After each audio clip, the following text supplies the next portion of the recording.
আসসালামু আলাইকুম। আমার নাম সালমা। আমি জিলপার বস্তিতে থাকি। আমি বেকেন্দা চাইল্ডের সাথে 2 বছর ধরে জড়িত আছি। বেকেন্দা চাইল্ড শিশু সুরক্ষা মনিটরিং কমিটির সদস্য। আসলে আমাদের কাজটাই শিশুদের নিয়ে। শিশুরা যেখানে বৈষম্যতা হয় সেখানেই আমাদের কাজটা শুরু হয়ে যায়। আসলে শিশুদের নিয়ে, শিশুদের মায়েদের নিয়েও আমাদের কাজ, শিশুদের নিয়ে কাজ। শিশুরা যেখানে নির্যাতনের শিকার হয়, অবহেলার শিকার হয়, সেখানেই আমরা যাই কাজ করার জন্য। কোনো সমস্যা আসেনি শিশুদের, শিশুরা কোন জায়গায় শারীরিক নির্যাতন, মানসিক নির্যাতন, জনহরানির শিকার বা আরও বিভিন্ন যারা কাজের সাথে যুক্ত হয়ে যাচ্ছে, যারা বাচ্চারা জোরে পড়ে যাচ্ছে, তাদের কোনো সমস্যা আসেনি, আমরা খুঁজে বেড়াই। এই সমস্যাটা যেমন আমরা খুঁজে বেড়াই, সমাধান দেওয়ার জন্য চেষ্টা করি।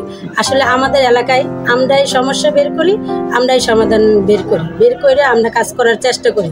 আসলে বেকেন্দা চাইল্ড আমাদের যে প্রশিক্ষণগুলো, যে ট্রেনিংগুলো দেওয়া হয়েছে, আসলে এটি বলার মতন না।